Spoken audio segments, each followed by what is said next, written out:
ማንም ሰው ማምለጥ አይችልም። ማንም ሰው የትን ፍጩ ዱቄቱን አምጪው ነው። ስለዚህ ጊዜ ይፈጃሉ እንጂ እነዚህ ሰዎች መያዛቸው አይቀርም። እንግዲህ የአበበ አንደኛ በዛኛው ባለፈው መኪናው የሚነዳ ሹፌር ምናምን ተብሎ ለልዑል የሆነ ማስረጃ የሆነ እንትን ሲሰጥ አይ ወጥመድ ይሆናል ብለው እነ ልዑል ምንም ነገር እንትን ሳይሉ ተውት። ምክንያቱም በእነሱ በኩል የሚመጣ ሰው ጤነኛ አይመስላቸውም። አንዳንድ ጊዜ ወጥመድ ይሆናል እንደዚህ። በእርግጥ እውነታቸውን ነው፣ መጠራጠሪያቸው ትክክል ነው። እኔም የምደግፈው ነገር ነው። ዛሬ ይሄ ልጅ የአበበን ቤት የሚጠብቅለት ለምንድን ነው? እውነትን ለመናገር የፈለገው ለምንድን ነው? አበበስ የሚገባበትና የሚወጣበትን ሰዓት ሊናገር የቻለው የሚለውን ልዑላችን እንግዲህ ልጁን እስከ መጨረሻው ድረስ እንግዲህ የአበበ የሚገባበት የሚወጣበት ኦልሬዲ ይሄ ሰው ዛሬ ሲጠበቅ ከግቢው እዛ አካባቢ ከነ ልዑል ወይ ከሆነ ሰው የሚነግረው ሰው ያለ ይመስለኛል። ወይ እሱ ራሱ ለነ ልዑል ሰው ሰላይ እንትን ብሎ ይሆን አላውቅም። እንግዲህ ሌላ ቀን የሚገባበት ሰዓት ጠብቀው እነ ልዑል የልዑል ሰዎችም ብዙ ናቸው፣ ሰዎች አሉ እየጠበቁት። እሱ ግን ያለ ሁሉ ጊዜው በቃ ጭራሽ ከነ ጭራሹ ቤት ሳይመጣ ነው የቀረው። ይህ ነገር ምንድን ነው የሚያመላክተው ብትሉ፣ ማን ነው ለአበበ ደውሎ እዛ አካባቢ እነ ልዑል እንዳሉ የነገረው? ሁልጊዜ የሚመጣ ከሆነ እንግዲህ ይሄ ልጁ የሚለው ቤት የሚጠብቅለት ልጅ ከሰዓት ላፊ እንደሚመጣ ነው እየተናገረ ያለው። የሚወጣውን በሌሊት እንደሚወጣ ነው እየተናገረ ያለው። በዛ ሰዓት ግን ቀኑን ሙሉ በቃ እነሱ ሰዓታቸውን ወስደው እየጠበቁት፣ እሱ ግን ከነጭራሹ አልመጣም። እና የሆነ ሰው ደውሎ ነግሮታል፣ ወይም እሱ አበበ እነ ልዑልን የሚሰልል ሰው ከጀርባ ሰው ቀጥሯል። ከሁለት አንዱ ነው። ብቻ ምንም አለ ምንም መያዙ አይቀርም። ደግሞ ቤቱን መታወቁ ደስ ብሎኛል። ይህ ሌባ ቤት እንዳይመስላችሁ ያለው የገዛው ቤት ቤት ቤት ብሎ ዝም ነው። እንዴት ግቢው ምኑ በስማ ይሄ ሌባ ወራዳ በሰው ላብ በሰው እንትን እሱ ምንም ሳይደክም በሰው እንትን የገዛው ቤት ነው። የእሱ ቤት አይደለም። ይሄማ ሲጀመር ቤቱ የእሱ ስላልሆነ እሱ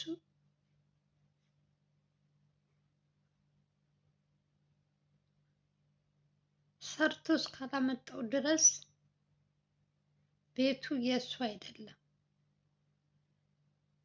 ይናዘዛል። እነ ልዑል እጅ ከገባ በኋላ ይናዘዛል። ቤትና መኪናው የእሱ እንዳልሆነ። ይህ ንብረት ለሚገባቸው ሰዎች ነው የሚገባቸው፣ ባለ ንብረቶቹ። በአበበ ማስመሰል፣ በአበበ ውሸት፣ በአበበ እንትን ይሄ ሁሉ ጊዜ የሰው እንትን አቃጥሎ በስከ መጨረሻ አሁን እውነት ስለወጣችበት አሁን ይሄ ነገር ከተሰማ ልጁንም ወዛ አካባቢ ሊያስወጣው ይችላል። ዘበኛው የሱ እሱ ራሱ ዘበኛ፣ እሱ ሌላ ዘበኛ ቀጥሮ ሳያስመስል ምንም ሳይል ሌባ። እኔ ድሮም እንደዚህ ድፍት አንገት የሚደፋ ሰው ምናምን አይመቸኝም። በጣም አንገት ደፊ ሀገር አጥፊ ነው የሚባለው። እና እኛ በእንትኑ እያየንን ምን አይነት ወንበዴ እንደሆነ አበበ አላወቅንም። አሁን ልዑል ማጣራት ያለበት ከሱ ያሉትን ከሱ ወይም ከሱ ጀርባ ማን እንዳለ። አበበ ሁልጊዜ በሚመጣበት ሰዓት ውስጥ ወደ ቤቱ የሚገባበት ሰዓት ወይ አጋጣሚ ላይመቸው እኔ አላቅም። ብቻ እንግዲህ ልጁ እንደሚለው በየእንትኑ እንደሚመጣ ነው እየተናገረ ያለው። ለልጁ ራሱ እነ ልዑል ጥበቃ ካላረጉለት ያስገድለዋል። በቃ የአበበን ቤት የሚጠብቅለት ልጅ ለሱ ፈራውለት። አሁን ስለተናገረ በቃ እነ ኤልያም እነሱም እንትን የሚሉት አይመስለኝም። ግን ልዑል ደግሞ እንደዚህ ለሱ መልካም ለሚሰሩ ሰዎች ሁልጊዜም እንደሚያደርገው ጠባቂ ምንም የሚያስፈልገው ነገር ያግዘዋል። ዝም ብሎ አይተወውም።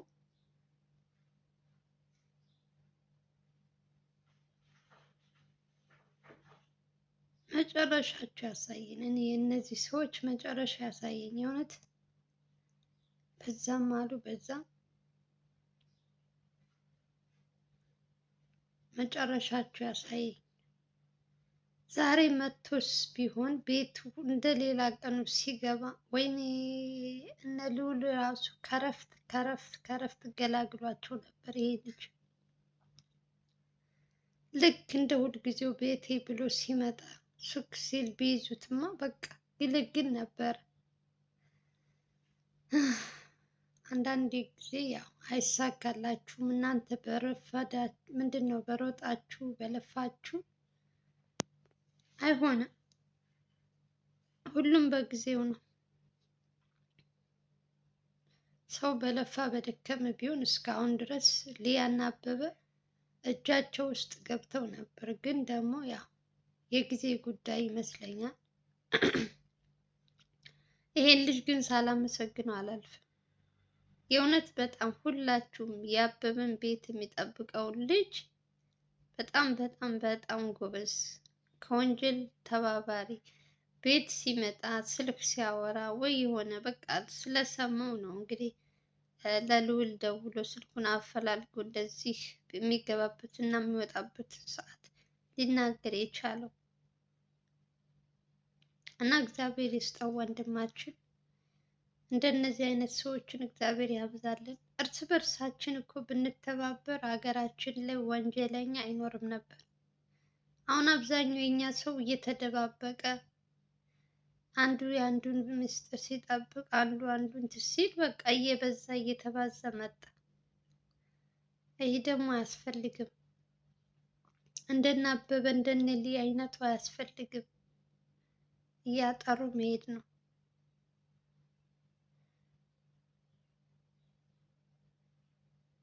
አሁን ቤቱ ከታወቀ እንደምንም አድርገው አረሳስተው ሲገባ መያዝ ይችላሉ ብዬ አስባለሁ።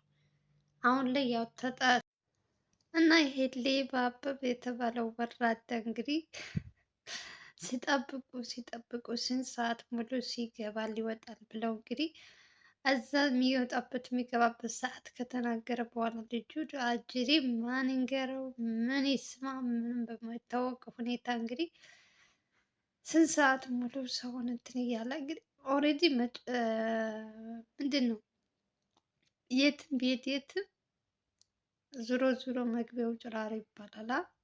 ምንም ቢል ምንም ቤቱን ጥሎ የትም ላይሄድ ይችላል። ዋናው የእሱ ቤቱን ከታወቀ እዛ ቦታ ስንት ሰዓት እንደሚገባ እንደሚወጣ ከታወቀ በቅርቡ ለማየት ያበቃችኋል።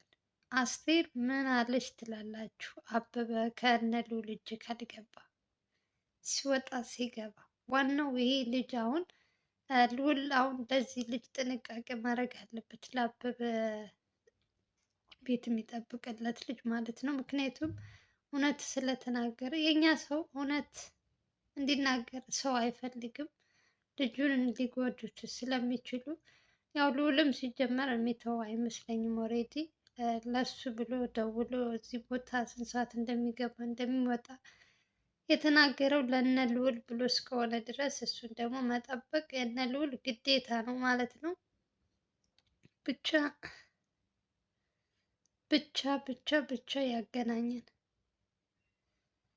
አንድ ቀን ሲወጣ እንደው በር ፊት ለፊት እንደው ቢያገናኝ አቤት ምን ይሳነዋል እሱ። የእውነት ቀኑ ከሆነስ ይሄ ተንከሲስ እጃቸው ውስጥ ቢገባ እንዴት ደስ ባለኝ። ፈጣሪ ያጋልጠዋል።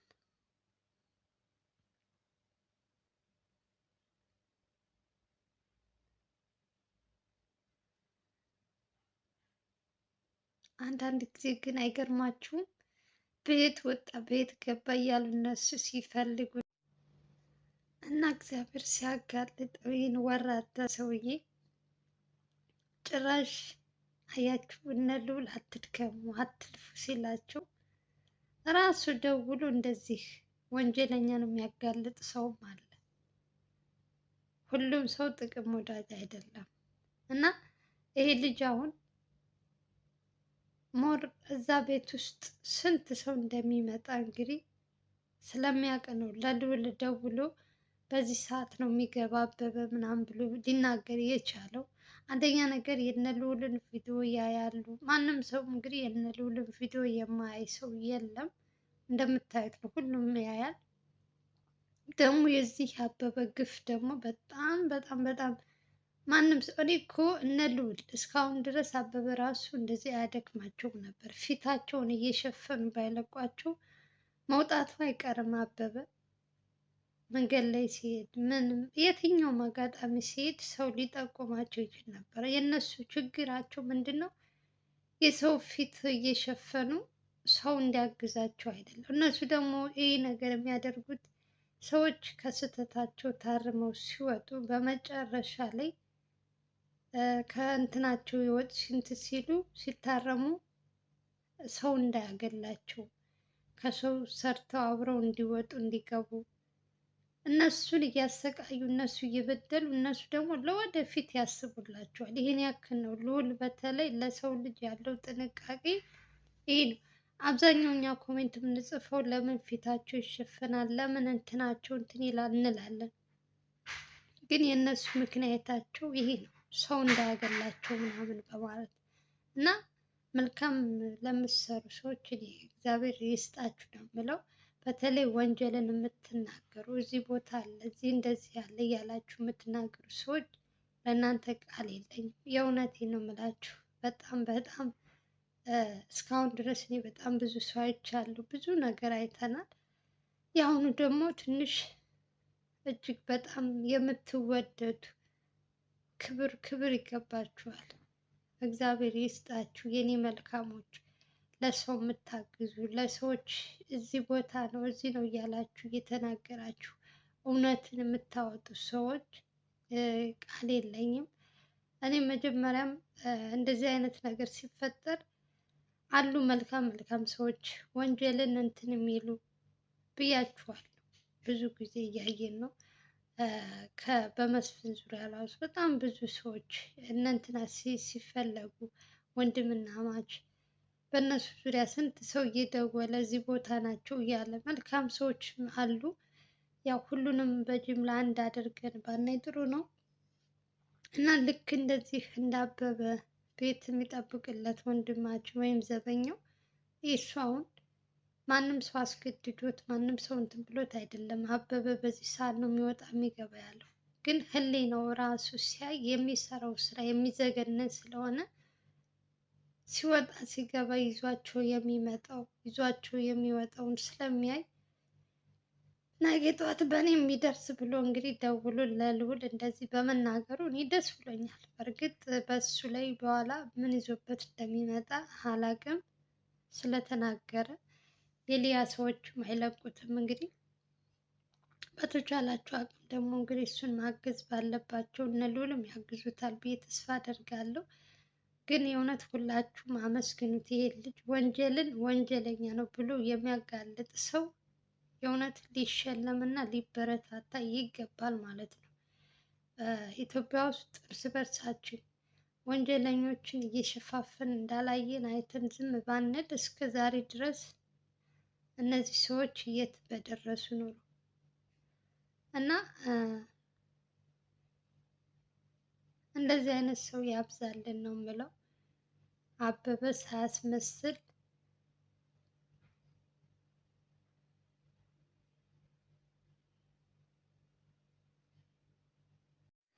እና ይህን ወራዳ አበበ እንግዲህ ዛሬ ሲዋረድ ሊዋረድ ነበር፣ ግን አልሆነም። በቃ እኔማ እያለቀስኩ ነው። ምነው ዛሬ በዚህ ቀን መጥቶ በሆነ በቃ እንደለመደው ሱክ ሱክ ሱክ እያለ ሲመጣ እጅ ከፍንጅ ቢያዝ ይሄን ሌባ ወራዳ የሆነ ሰውዬ በሱም አቅም እሱም ሰው ሆኖ ትላላችሁ። እኔ ሰው አልንቅም፣ ከነገራችን ላይ ይቅርታ አድርጉልኝ። ግን እንደዚህ ሰውን ደግሞ እንደ እንትን የሚሸውድ ሰው በጣም ያናድደኛል። በጣም የሚያናድደኝ ሳያስመስል ምስኪን መስሎ ሰዎችን እንዴት እንደሚጎዳ፣ ሰዎች ጋር እንዴት እንደሚግባባ፣ ሰዎች ኤቭሪቲንግ ሁሉ ነገሩ በጣም እንትን የሚል ስለሆነ በዛ ነው እንጂ እኔ ሰው አልንቅም። ግን ስራው ግን በጣም የሚያሰድበው እና የሚያስመታው ሰው ነው አበበ ማለት። የሊያንም እኮ ቤቷን ጊዜ ይኖራታል። የሊያን ራሱ ማጣራት አለባቸው። የእውነት አበበ ቤትና መኪና ካለው ሊያም ይኖራታል ብዬ ነው የማስበው። እንዴት አይኖራትም? ዋናዋ እኮ እሷ ናት። እሷም እኮ ስትወጣ ስትገባን ጊዜ እንትን የሚላት ሰው ይኖር ይሆናል። የእሷንም እናጣራለን በደንብ አድርገው። እሷ ቤት ያለ ሰው ማን ይሆን እንግዲህ። ቪዲዮውን ሲያዩ ሼር አድርጉ። የእውነት እኔ እንዲያዩት ነው የሚፈልገው። ህሊና ያለው ሰው ለሰው የሚቆረቆር ነገ ጧት በእኔ ላይ ይደርሳል የሚሉ ሰዎች ሰውን ቪዲዮ እያዩ እንዲማሩ። ለዛ ነው እነ ልዑል ሁልጊዜ ቪዲዮ ሲለቁ ሼር አድርጉ፣ ላይክ አድርጉ፣ ለብዙ ሰው ተደራሽ ይሁን የሚሉት ወደው አይደለም፣ ሰው እንዲማርበት ነው። ወንጀለኛን ወንጀለኛ እያልን እያጋለጥን እውነቱን እያወጣንን መቼም ቢሆን በውሸት እንትን ማለት የለብንም። የዚህ ሰውዬ ውርዴት አደባባይ ላይ መሰቀል ያለበት ሰው ነው። በሱ አሁን እንደዚህ አይነት ሰው እንደዚህ ያደርጋል ቢባል ማንም አያምንም። በጣም ተናድጃለሁ የእውነት። እኔ እንትኑን ሳይ ልጁ የሚወጣበት የሚገባበት እንትን ሲል በጣም ነው እንትን የሚለው። ብቻ እኔ አላቅም። ለማንኛውም ሰላማችሁ ይብዛልኝ።